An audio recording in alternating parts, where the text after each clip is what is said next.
नमस्कार, मैं हूं निरंजन कुमार। DWN न्यूज में आप सभी का स्वागत है। आज मेरे साथ एक खास मेहमान है डॉली शर्मा जी, जिन्हें कांग्रेस ने गाजियाबाद से लोकसभा का उम्मीदवार बनाया है। आज हम डॉली जी से बात करेंगे और गाजियाबाद की चुनावी रणनीति के साथ साथ तमाम पहलुओं पर चर्चा करेंगे। डॉली जी, आपका स्वागत है। धन्यवाद। गाजियाबाद का टेम्परेचर 37 डिग्री है। आप लगातार पब्लिक से मिल रही हैं। पब्लिक का मूड क्या है? पब्लिक का मूड बहुत बदला हुआ है और पब्लिक अब बदलाव चाहती है। वो चाहती है, बहुत हो गया मोदी के नाम पर चुनाव, अब उनको चाहिए उनके मुद्दों पर चुनाव लड़े, जो उनके मुद्दों की बात करें, उनके स्कूल्स की शिक्षा पर, उनके बच्चों के जो उनके खेल के मैदानों के लिए, उनके यहाँ के अस्पतालों के लिए, मेट्रो के विस्तार के लिए, उनकी जो बेसिक सुविधाएं हैं उन पर काम करें। जी, कांग्रेस ने दूसरी बार आप पर भरोसा जताया है। इस भरोसे को आप कितनी जिम्मेदारी समझते हैं? बहुत बड़ी जिम्मेदारी है जब एक पार्टी, राष्ट्र पार्टी आप पर भरोसा करती है, और वो भी इंडिया गठबंधन में। जी, इंडिया गठबंधन में मेरी पार्टी ने मुझ पर विश्वास किया, मेरे लिए बहुत बड़ी बात है और मैं इसके लिए बहुत कड़ी मेहनत भी कर रही हूँ कि मैं उनकी उस आकांक्षाओं पर खरी उतर पाऊँ। जी। गाजियाबाद सीट एक ऐसा सीट है जहां पर 91 से लेकर के अब तक सिर्फ एक बार कांग्रेस इस सीट पर विजयी हुई है। अभी तक बीजेपी ये सीट पर रही है। क्या इस बार डॉली शर्मा अपना परचम लहराएगी? बिल्कुल, इस बार जनता का परचम लहरेगा, क्योंकि वो लोग जो जनता के कहते थे कि बहुत हुई महंगाई की मार, अब की बार मोदी सरकार, बहुत हुआ युवाओं पर अत्याचार, अब की बार मोदी सरकार, बहुत हुई बेटियों पर अत्याचार, अब की बार मोदी सरकार, उन्होंने उनके सारे नारे बदल गए। बेटी बचाओ बलात्कारी बचाओ बन गया, युवा को रोजगार देने की बात थी, युवा को बेरोजगार कर दिया, किसान को न्याय देने की बात थी, किसान पर लगातार प्रहार किया है, अन्याय किया है।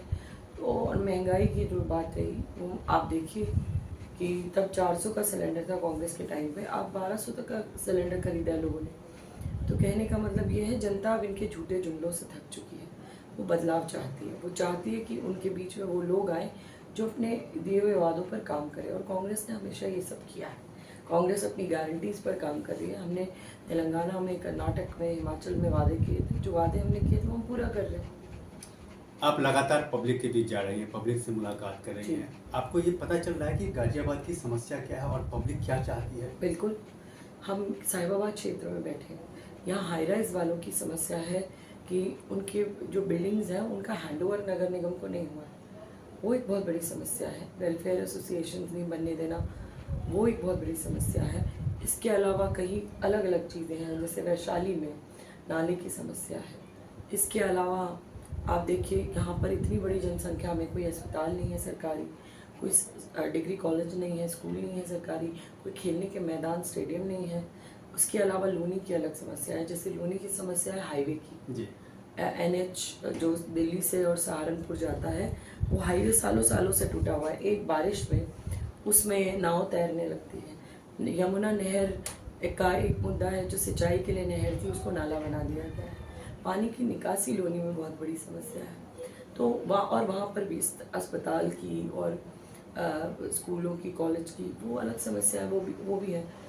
मुरादनगर में डंपिंग ग्राउंड की बहुत बड़ी समस्या है। वहाँ करीबन आप लगा लीजिए 16 से 18 गांव के किसान बैठे हैं, और डंपिंग ग्राउंड की वजह से, जो यहाँ पर इन लोगों ने डंपिंग ग्राउंड बना दिया, वो 50 गाँव को प्रभावित करता है। ऑर्डिनेंस कंपनी का बिकना, वो एक मुरादनगर का बहुत बड़ा मुद्दा है। और वही अस्पताल, स्कूल तो हर विधानसभा का मुद्दा है।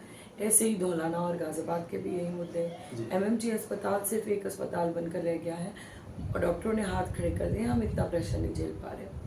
तो अस्पताल नहीं बने, स्कूल नहीं बने, कॉलेज नहीं बने, सरकारी खेलने के मैदान नहीं बने, ये हर विधानसभा का मुद्दा है। हमारे यहाँ बहुत बड़ी किसान बेल्ट है जी, धौलाना में किसान है, मुरादनगर में किसान है, लोनी में किसान है।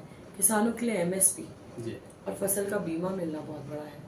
और गन्ना किसान, जो पश्चिमी उत्तर प्रदेश का बहुत बड़ा हिस्सा आता है, उनको उनके गन्ने के दाम समय पर नहीं मिलता, उनका पैसा, वो एक बहुत बड़ा मुद्दा है। तो हम लोगों ने सोचा है कि हम सभी लोगों को, सभी विधानसभाओं को उनके अस्पताल अलग दिलवाएंगे, स्कूल कॉलेज और खेलने के मैदान अलग दिलवाएंगे, और जिस जिस विधानसभा का जो मुद्दा है उन पर काम करेंगे, उस पर काम करेंगे। अभी हम हाल की बात करें तो 10 साल से लगातार इस सीट पर बीजेपी के MP रहे हैं 15 साल से। 15 साल से, लेकिन यहाँ पर उनका टिकट काट दिया गया है। क्या कांग्रेस इसको किस तरीके से देख रही है?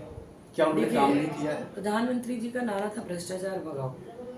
अतुल गर्ग जैसे भू माफिया को, शिक्षा माफिया को टिकट देकर भारतीय जनता पार्टी ने साबित कर दिया है कि उनके नारे सिर्फ जुमले हैं। प्रधानमंत्री कहते हैं भ्रष्टाचार भगाओ और अतुल गर्ग जी को बराबर में खड़ा करके कहते हैं भ्रष्टाचार भगाओ बढ़ाओ। तो आप समझ लिए उनका हर नारा उल्टा हो चुका है जी। आज जब लगातार हम कह रहे हैं कि हमारे मुद्दे तो हमारी लोकल जनता के मुद्दे हैं, उनके लिए हमें काम करना है, उन महिलाओं को सुरक्षा दिलानी है। यहाँ पर एक मोबाइल की लूट के कारण एक बेटी को जान गंवानी पड़ी, महिलाएं चेन नहीं पहनती, सोसाइटी में घुसकर चेन छीन लेते हैं। तो ये बहुत बड़े बड़े मुद्दे हैं जिन पर हमें काम करना है। ये राजनीतिक गलियारों में और खास करके पब्लिक से जब हम मिलते हैं जी। तो ये चर्चा है गाजियाबाद को लेकर के, खास करके कि यहाँ पर मुकाबला मुख्य तौर पर कांग्रेस और बीजेपी के बीच में है। क्या डॉली जी मानती है कि ऐसा कोई मुकाबला है या वन वे है? हम सीट जीतने जा रहे हैं, ये तय है। गाजियाबाद सीट पर इस बार इंडिया गठबंधन का परचम लहराएगा। आपने इंडिया गठबंधन की बात की, आप इंडिया गठबंधन से यहाँ पर उम्मीदवार भी हैं। क्या आपके चुनाव प्रचार के लिए राहुल गांधी, प्रियंका गांधी और सपा के मुखिया अखिलेश यादव चुनाव प्रचार के लिए आएंगे, रैली करने के लिए आएंगे, जरूर रोड शो करने के लिए आएंगे, आएंगे? जरूर आएंगे। हमारा चुनाव सेकेंड फेज में है और हमारे नेता अभी फर्स्ट फेज की जगहों पर चुनाव कर रहे हैं, क्योंकि फर्स्ट फेज का इलेक्शन अभी आने वाला है जी। बहुत जल्द हमारे नेता यहाँ आएंगे, अखिलेश यादव जी भी यहाँ आएंगे, प्रियंका जी भी यहाँ आएंगे और बहुत सारे लीडर्स यहाँ आएंगे और आप देखेंगे। एक आखिरी सवाल जी।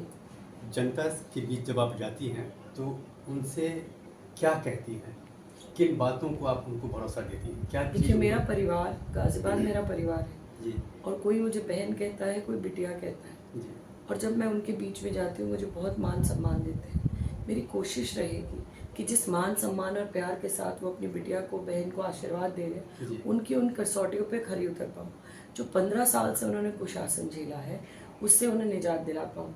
उनकी जो बेसिक सुविधाएं हैं, जैसे मेट्रो का विस्तार करना, प्राइवेट बसों का यहाँ चलना, वो सब चीज़ें, अस्पताल, स्कूल, शिक्षा, स्वास्थ्य, स्वच्छता, सुरक्षा, वो सब के साथ साथ जो मेट्रो के विस्तार यहाँ होने हैं, जो यहाँ पर इलेक्ट्रिक बसें चलनी हैं, वो सब चीज़ें मैं अपने क्षेत्र को दिला पाऊँ। मेरे ये मुद्दे रहेंगे और मैं इनके ऊपर काम करूँगी। इसमें एक सबसे बड़ा मुद्दा है खोड़ा को पानी दिलाना। जी। खोड़ा में पानी नहीं है सालों सालों से, और खोड़ा के साथ साथ बहुत सारे इलाकों में पानी नहीं है। पानी की निकासी भी बहुत बड़ी समस्या है।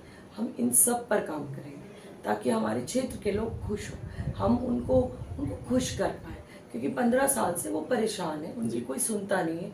बाहरी लोग आते हैं, चुनाव लड़ते हैं और बाहर चले जाते हैं। इस बार उनके बीच की उनकी लोकल कांग्रेस पार्टी की इंडिया गठबंधन के प्रत्याशी है, जिसको उन्होंने देखा है कि चुनाव हारने के बाद भी 5 साल लगातार काम किया है।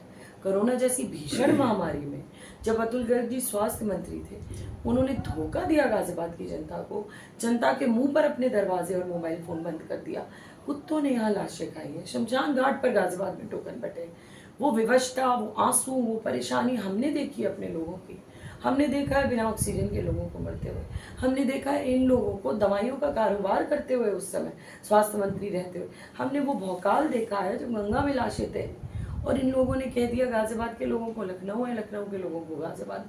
अगर एक कुर्सी पर रहने वाला जनप्रतिनिधि ये काम करेगा, ये विधायक रहते हुए इन्होंने क्या कर लिया जो गाजियाबाद के लिए सांसद बनकर नया कर लेंगे? ये कुछ नहीं करेंगे। ये जनता से मुंह छुपा कर भाग रहे हैं, मेरे सवालों से मुंह छुपा कर भाग रहे हैं, इसके अलावा इन्हें कुछ नहीं आता। आपका बहुत बहुत धन्यवाद।